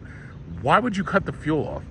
Me personally, I think that's Boeing protecting Boeing, and I think they're lying. Honestly, I mean, maybe they're not lying, but I think they're just trying to scapegoat this pilot guy, and they're saying, oh yeah, he was depressed because his mother died, and he claimed that he promised that he was going to take care of his father, but his father is still alive. Why would this guy kill himself if he has to take care of his father? That doesn't make any sense. It just doesn't make any sense. I don't get it. I don't get it. Now notice, these. You see, this is how I feel about it. Uh-oh, what's this? What is it? 777? Yeah, that's 777. No, wait, no. No, that's a 737, I believe. Boeing. Yeah. I can't really see it too well, but bottom line is, I'm looking at where this chick parked. She parked her beautiful white Jeep all the way away from everybody and walked all the way over to Target, right? That's exactly how you have to park when you live in New York, because you don't want these fuckers hitting your doors with their cars. So you see this other person right here? Look at this person. This person has that black Jeep, whoever that is, and you got shopping carts tipping over and falling over and everything, and you got you got a guy parking a truck right next to you, driving a truck next to you. He could sideswipe you. He ain't gonna say nothing. See, that's the thing. You got to park as far away from these people as you possibly can, you know. And she understood the assignment. She understood it. She definitely understood the assignment. There's not much going on out here. This guy got the Toyota Sienna minivan, but he's like an Uber driver.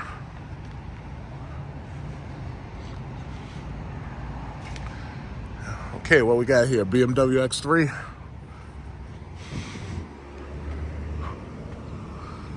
Yep, that's the car. That's the car of the middle-aged soccer mom. There's that X7. That's the other car of the middle-aged rich soccer mom. Yeah, not much going on out here. Not much going on out here. Why Chrysler, Jeep, Dodge, and Ram are all screwed, and why I think Tim Kuniskis returning is not going to save them. So, long story short, I've owned a bunch of these cars, and I had my fun because fortunately enough, I owned all of these cars before basically anybody really understood what they actually were, because they were so busy being badge whores and chasing after BMW, Mercedes, Audi, Range Rover, and whatnot. So the reality is, as good as these cars were, they were mostly discontinued during the final call. Some of them are being brought back. They're bringing back the Hemi engine, supposedly. They're bringing back the Hellcat engine, supposedly.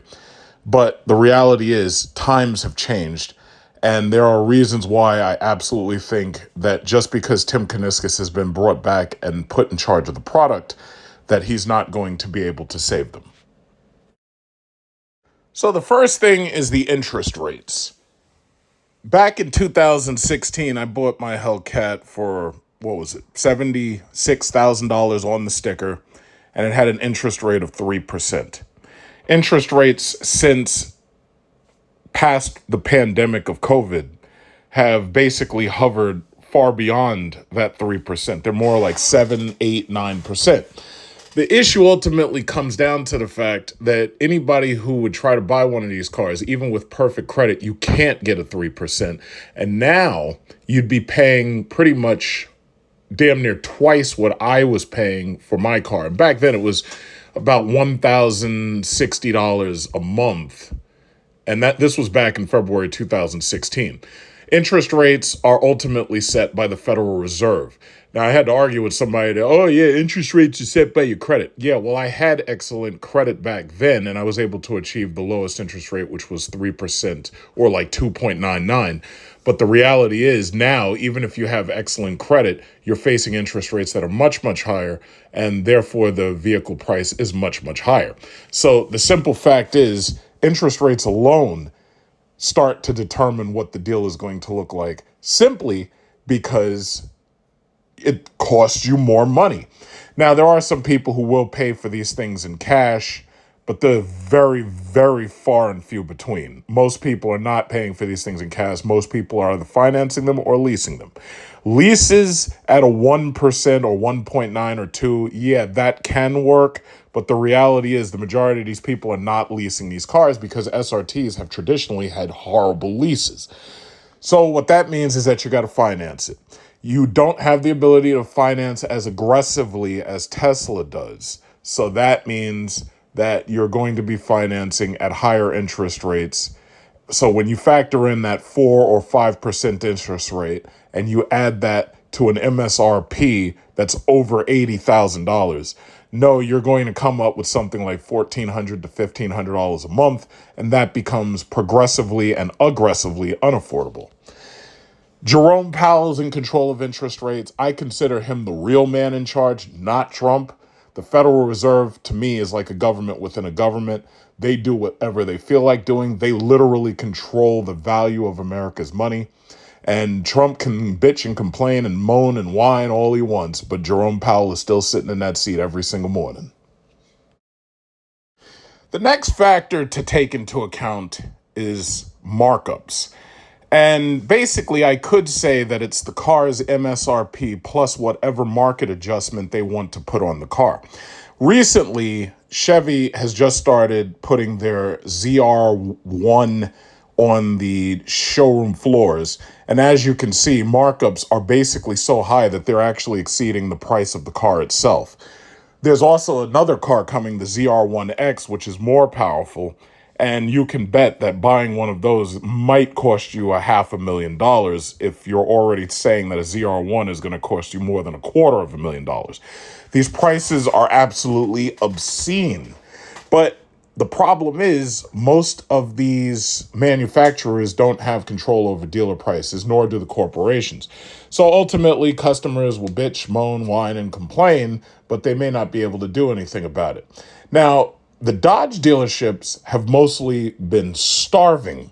The only thing I see when I pass most of these dealerships at this point are Jeeps and trucks. And that's like it. I don't see many cars. Now, I know out west there are dealerships where they have like cars sitting on the lots, but not over here. The problem that they have is that those last call editions sat on the lot for so long, you can't lease them anymore. So now you have no choice but to try to hope to finance them. So now the issue ultimately comes down for them that the dealer pipelines, from the factory onto the dealers is basically dried up. They have nothing to offer except for right now they have those electric Dodge Chargers that basically none of the Dodge buyers want. And then on top of that, most of the EV enthusiasts don't want them either because they've had so many negative issues with their 12-volt systems. Breaking down and bricking for the most part. So the reality is when these new cars finally do arrive in either 2026 or 2027, you can bet that the markups on them are going to be outrageous. As far as I'm concerned, the future of the car market is either going to be boring cars or hopelessly unaffordable cars. It's one or the other, take your pick. But the reality is there's no way that you're going to be able to get these cars coming to you unless they're being shipped directly from the factory where there's not some ridiculous markup on them or it's pushed so far out of your price range that you just can't afford it. I think back to during COVID when there were people who were putting down payments on cars that they were seeing. And then when interest rates were driven up by the Federal Reserve, they had no choice but to walk away from those down payments or get basically reimbursed in some cases. Some people never got reimbursed. But the reality is those interest rates and those dealer markups play a role in basically saying, yeah, you're not buying this. Car insurance. I'm pretty sure everybody already knows exactly what I'm about to say. Car insurance has risen dramatically over the past 10 years. When I bought my Hellcat, the insurance on it was only $315 a month. And when I say only $315 a month, even in retrospect, that was still high back for 2016. Now, if you take a look at insurance prices for those cars, you're talking about $500 or more. Car insurance prices have been aggressively rising, and I've heard numerous reasons for it. Some people say it's car theft has gone up. Some people say it's because of the cost of EVs and the cost to insure EVs, that EVs have caused car insurance to go up. The bottom line is car insurance prices have risen so high that in many cases, when you're looking at a new luxury car, you're looking at a car insurance premium that in some cases eclipses the price of the car. In other cases, the car insurance premium that you're quoted may be as high as a car note that you could basically buy another car for whatever you're paying for insurance. $600 perhaps on a car that you buy outright in cash. $600 a month. That's ridiculous. But the bottom line is you have no choice but to pay it if you plan on buying that car. Car insurance premiums are killing car deals. So even if you can somehow afford the lease, even if you can somehow afford the finance, in most cases, the car insurance is killing those deals. So long story short, I'm just going to say this.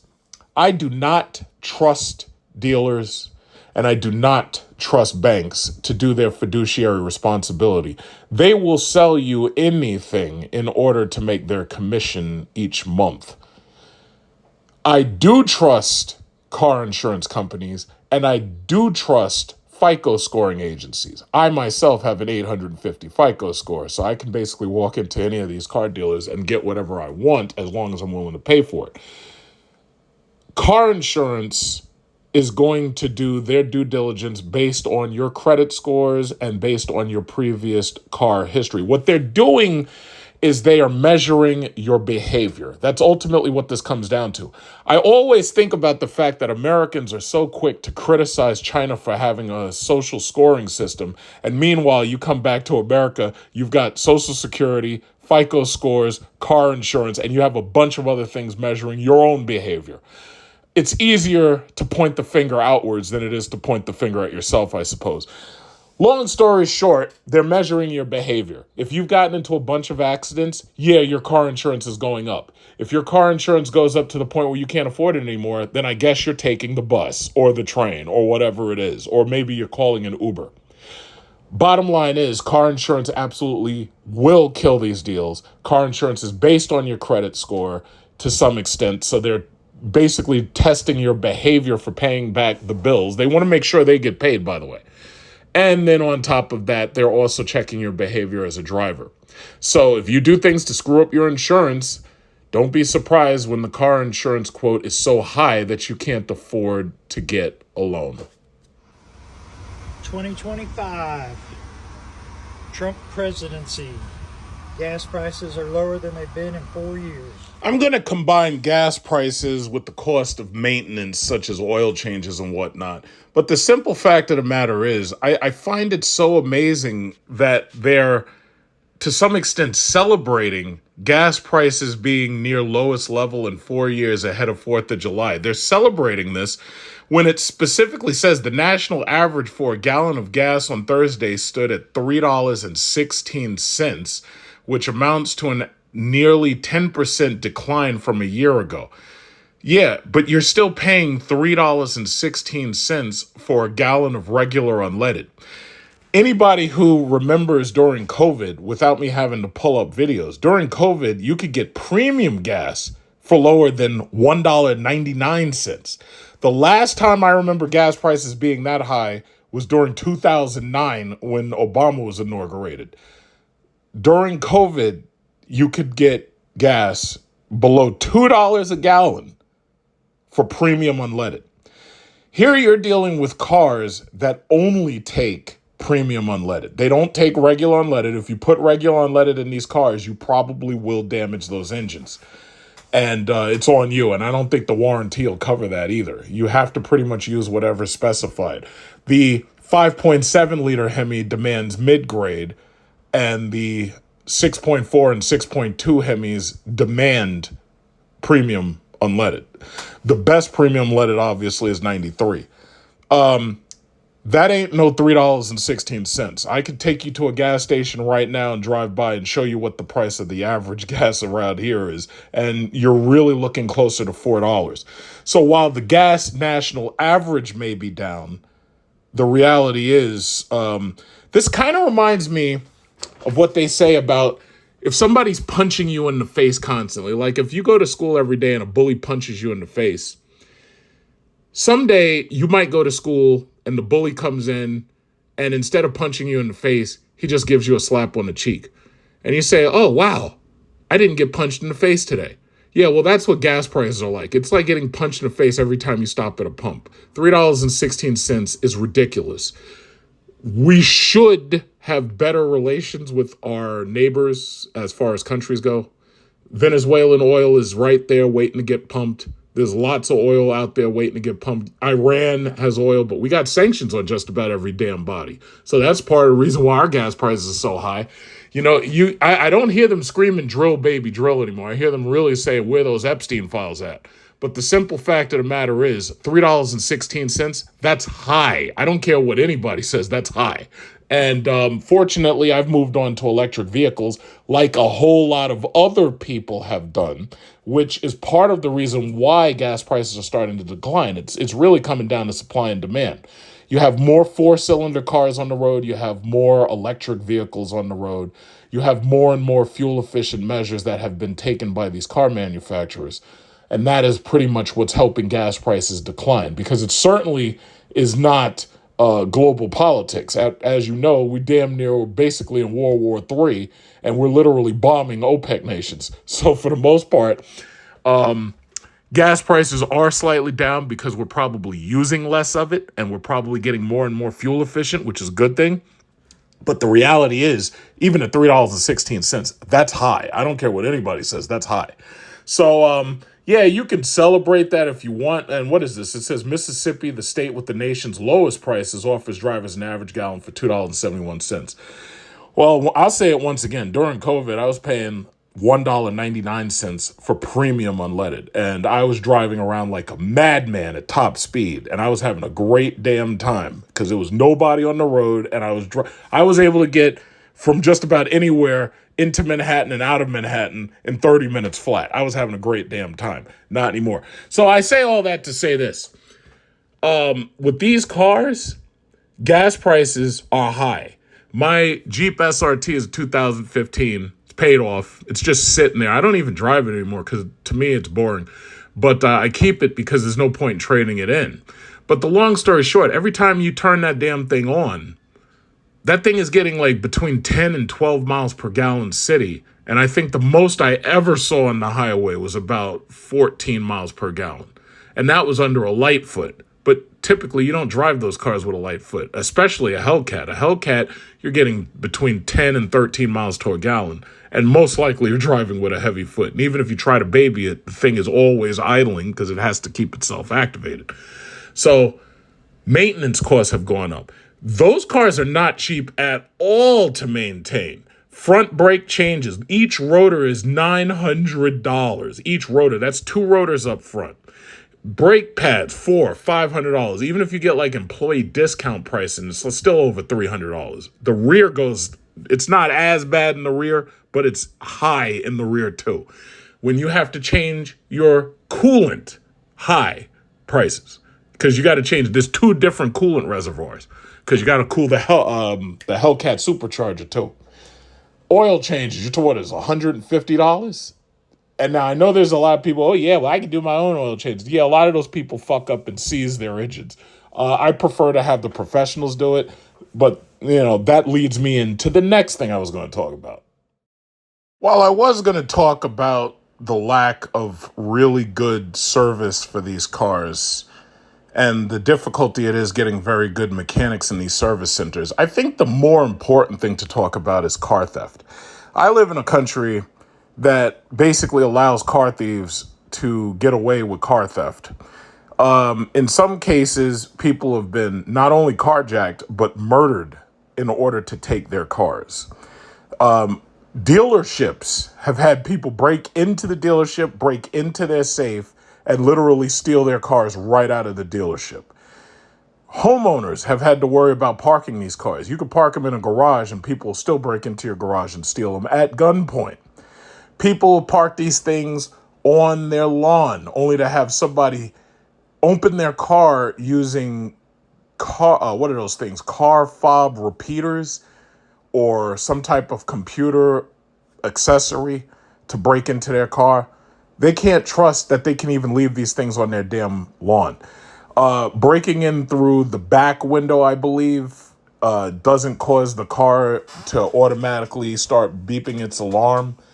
Or you had people who were using special coded receivers and transmitters in order to get into these cars.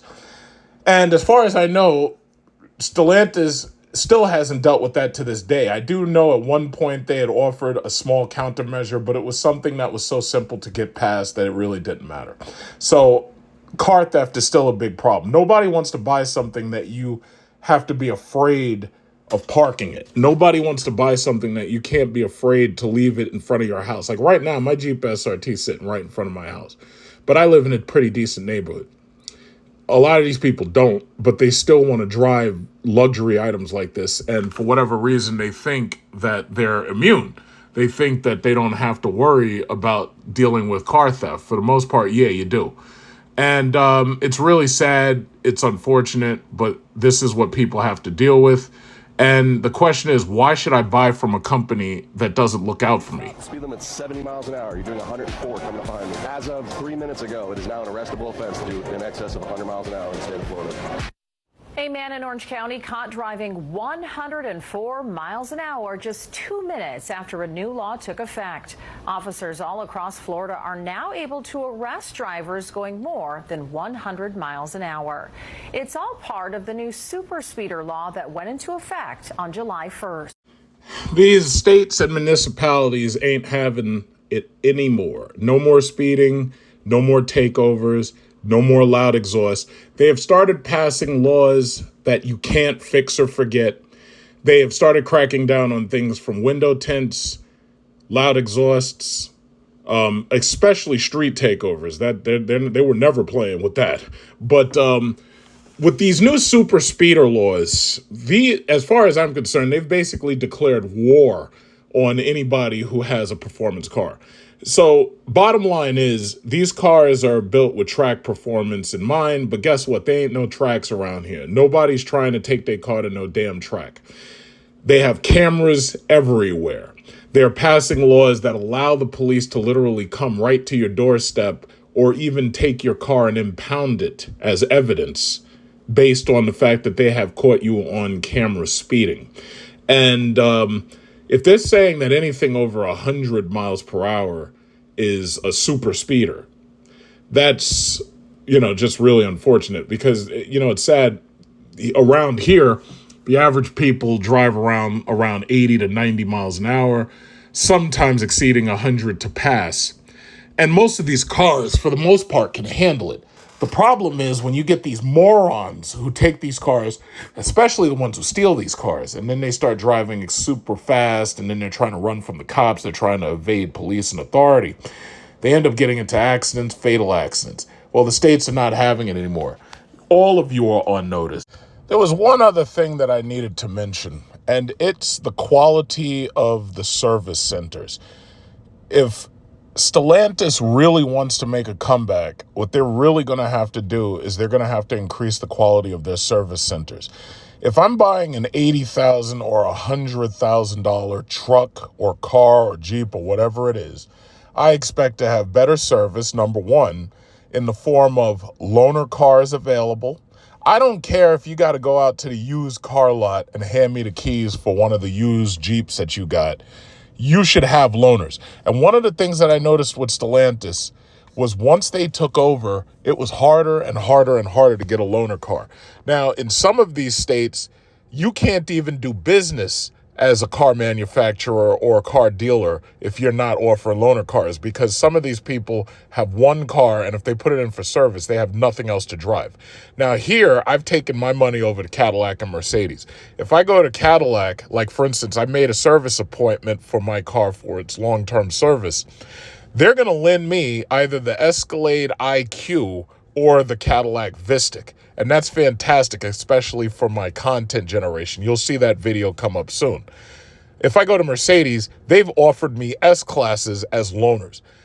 Chrysler, Jeep, Dodge, Ram has to do better, especially when it comes to loaning cars and when it comes to servicing the cars.